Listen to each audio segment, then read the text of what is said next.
இயேசுவே உம்மை ஆராதிக்கின்றோம், எம் வாழ்வை உமக்கு அளிக்கின்றோம், உம்மை அன்பு செய்கின்றோம்.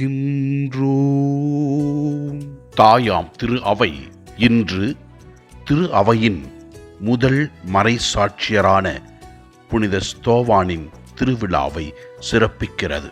இதோ ஆண்டவருக்காக இவர் மரித்தார், ஆண்டவரின் மாட்சியை கண்டார், கிறிஸ்துவிற்காக உயிரை தியாகம் செய்தார்.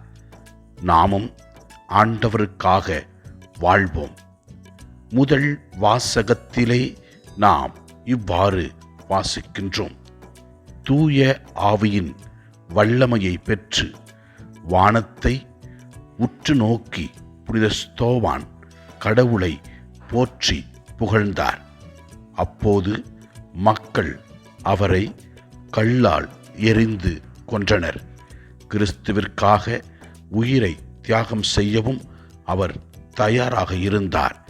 இயேசு கிறிஸ்துவிற்காக தன்னை முழுமையாக ஒப்பு கொடுத்தார். பல வகையான கஷ்டங்கள், இன்னல்கள், துன்பங்கள் வந்தாலும் துவண்டு விடாமல் கடவுளுக்காக தமது உயிரை தியாகம் செய்தார். நாமும் இறைவனுக்கு ஏற்றவர்களாக வாழ்ந்து நம்முடைய சொல்லாலும் செயலாலும் ஆண்டவருக்கு சாட்சிய வாழ்வு வாழ்வோம். நற்செய்தி வாசகத்திலே ஆண்டவர் இயேசு கிறிஸ்து கூறுகின்றார், அவருக்காக நாம் வாழும் பொழுது பல வகையான இன்னல்களை சந்திக்க நேரிடும் என்பதை விளக்குகின்றார். அப்போது நாம் இறைவனால் உந்தப்பட்டு தூய ஆவியினால் வழிநடத்தப்பட்டு வாழ வேண்டும் என்று விளக்குகின்றார்.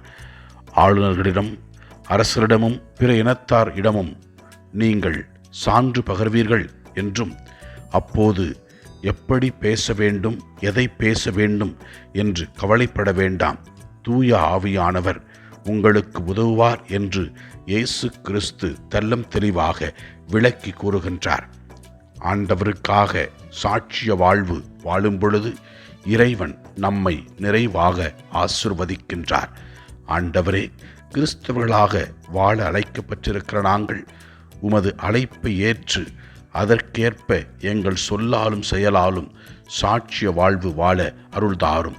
ஆண்டவரை நோக்கி நமக்காகவும் நம்மோடு இருக்கின்றவர்களுக்காகவும் நம்மிடத்தில் யாரெல்லாம் ஜெபத்தை கேட்டார்களோ அவர்களுக்காக